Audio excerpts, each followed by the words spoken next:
Reading The Unknown Reality by Jane Roberts, a Seth book, Volume 2.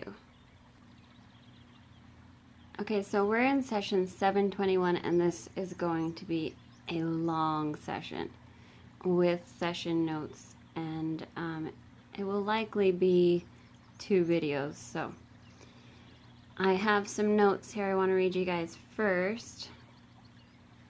And it's Rob. Rob is stating at the conclusion of the last session, 720, I mentioned the Roman soldier vision I'd had near the end of October, and added that I would soon go into my questions about them.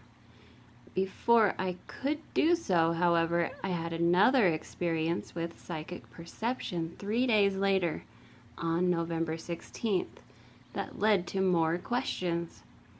This one wasn't a quote-unquote Roman, though, but a series of very vivid impressions of myself as a black woman on the island of Jamaica in the Caribbean Sea. The time period was, or is, the 19th century. And he adds, quote-unquote, Jamaica took place on a Saturday, and Seth referred to it briefly in the next session on Monday night. That session turned out to be private rather than one for book dictation. Seth came back to Jamaica in Jane's ESP class the next evening on November 19th. At the same time, he began discussing his concept of quote-unquote counterparts, which he formally introduced in tonight's session. His material enhances my Roman and Jamaican visions and others, which saves me considerable effort in figuring them out for myself, of course. And obviously, Seth does a much better job of putting them all together than I could. I'd like to add that I hardly think it a coincidence, however, that within less than a month from my first, quote, first Roman, end quote, Seth was to initiate a body of information which he began to clarify many of my questions about certain of my own psychic adventures. I don't think those events directly led Seth into beginning his new material, but in retrospect, Jane and I agree that they certainly played some considerable part in establishing a foundation or impetus for such a development.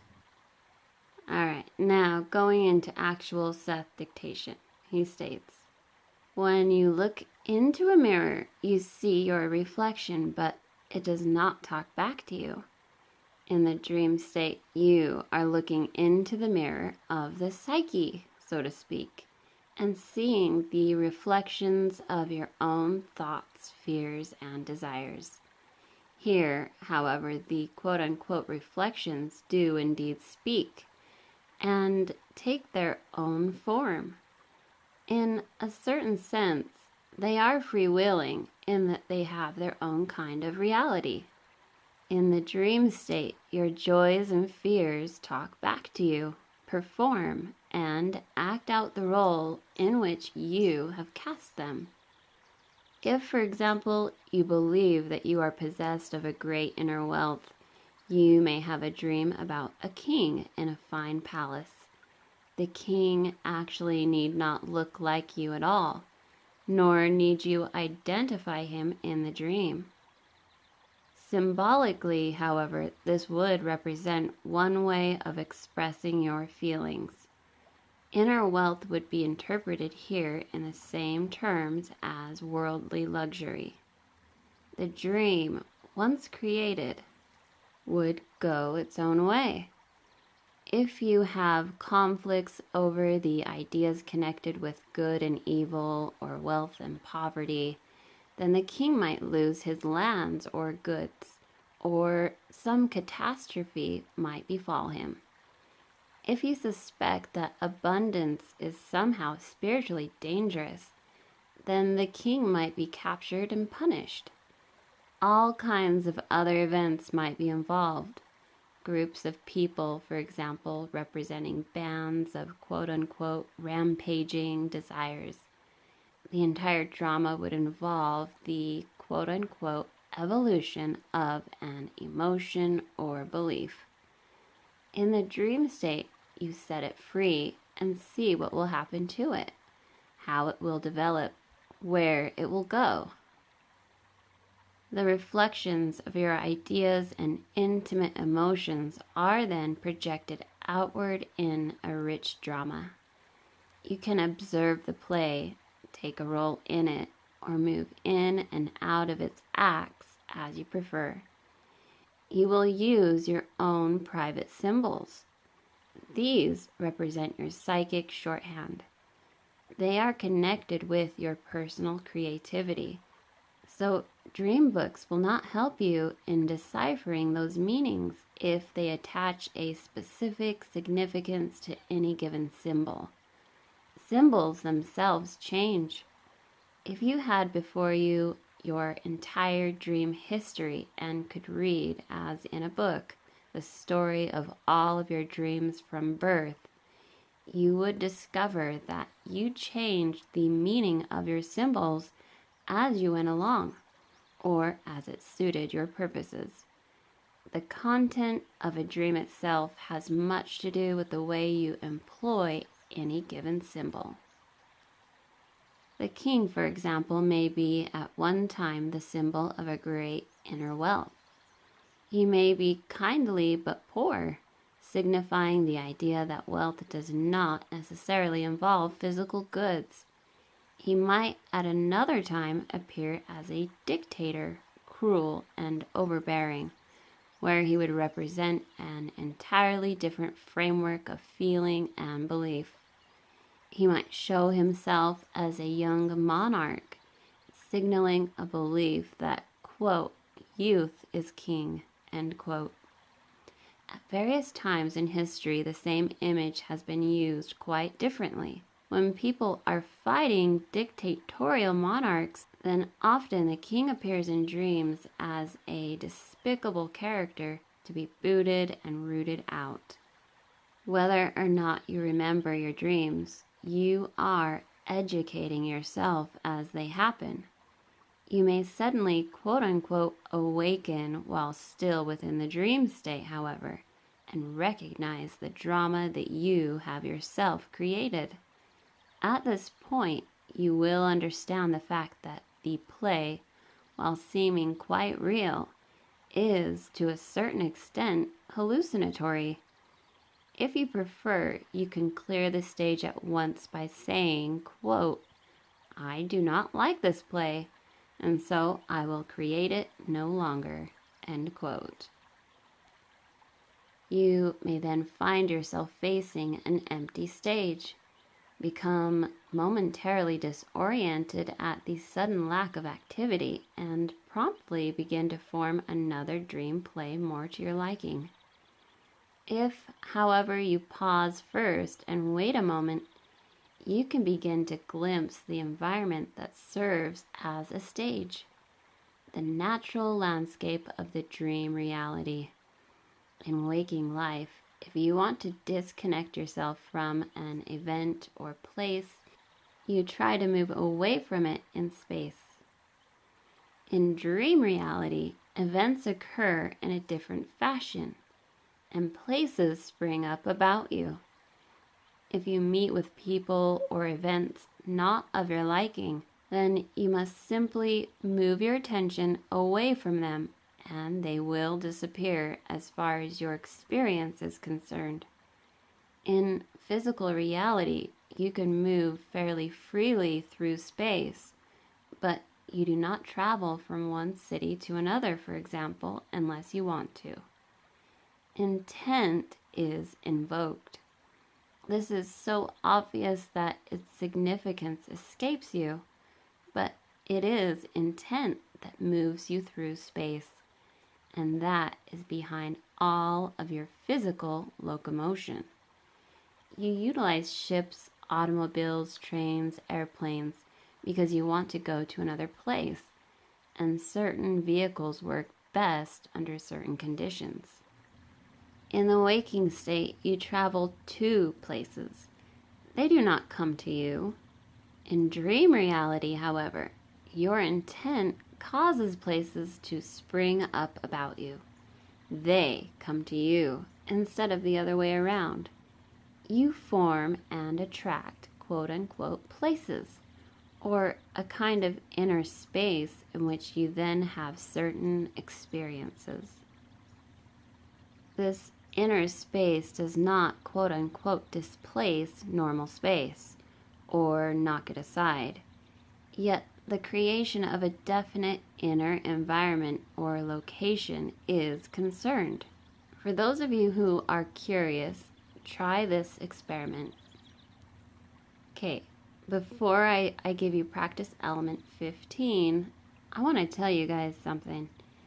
In a dream, so what happened in this dream was amazing. This is like the only time that I remember ever actually really becoming conscious deep inside of a dream.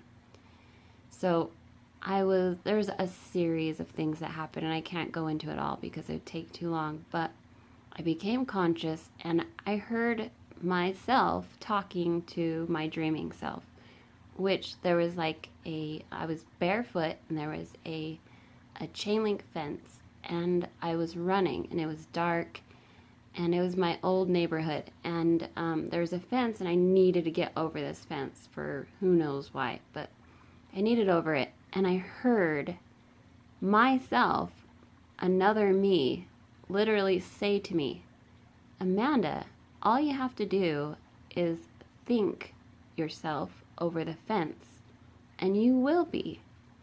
And I was like, my dreaming self was like, oh yeah, duh, of course, I'm over the fence. And then bam, I was. And I was like, oh wow, that was really cool. And I'm so glad I remembered that. I wrote it down. And again, I don't have my notebook right in front of me, but that's one that sticks. So that was me becoming conscious within a dream, and I've been trying to do it again ever since. And I mean, there are little things where I have become conscious, but not quite like that. So anyway, let's go to practice element 15. Seth states, in a dream, attempt to expand whatever space you find yourself in. If you are in a room, move from it into another one. If you are on a street, follow it as far as you can or turn a corner. Unless you are working out ideas of limitations for your own reasons, you will find that you can indeed expand inner space. There is no point where an end to it need appear. The properties of inner space, therefore, are endless. Most people are not this proficient in dream manipulation. But surely some of my readers will be able to remember what I am saying while they are dreaming. To those people I say, quote, look around you in the dream state. Try to expand any location in which you find yourself. If you are in a house, remember to look out the window. And once you walk to that window, a scene will appear. You can walk out of that dream house into another environment, and theoretically at least, you can explore that world, and the space within it will expand. There will be no spot in the dream where the environment will cease. End quote.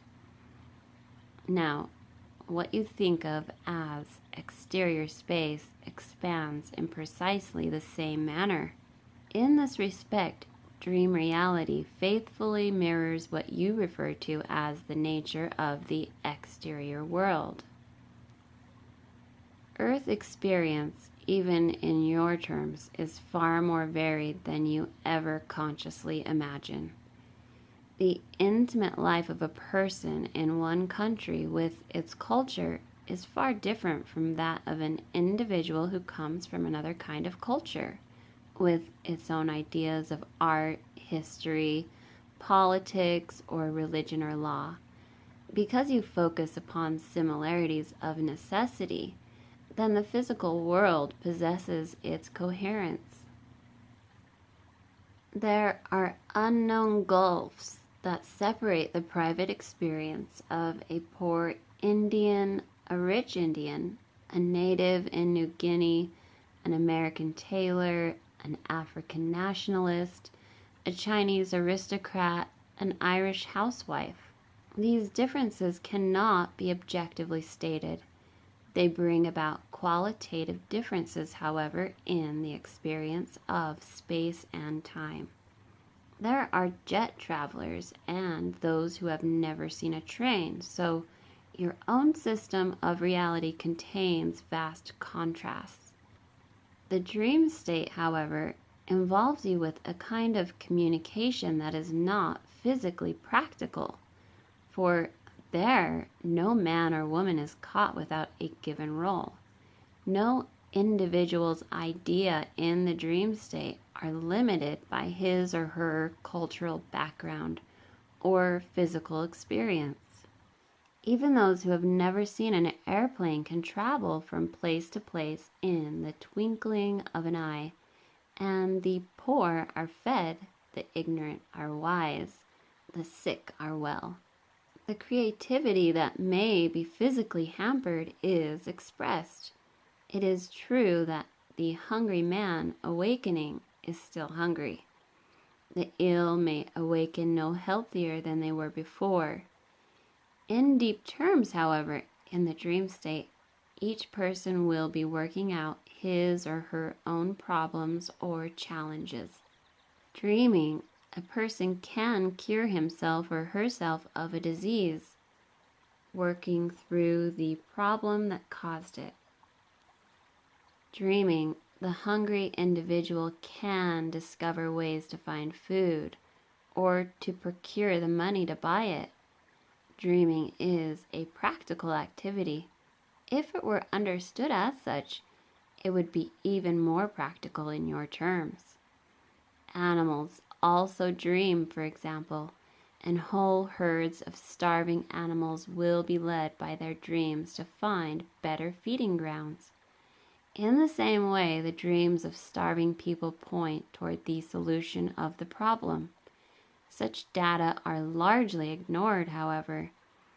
In the dream state, any individual can find the solution to whatever challenge exists. The great natural cooperation that exists between the waking and the dreaming self has been mostly set aside. The conscious mind is quite equipped to interpret dream information. You forget that dreaming is a part of life. You have disconnected it in your thoughts, at least from your daily experience, so that dreams seem to have no practical application. You live in a waking and dreaming mental environment, however.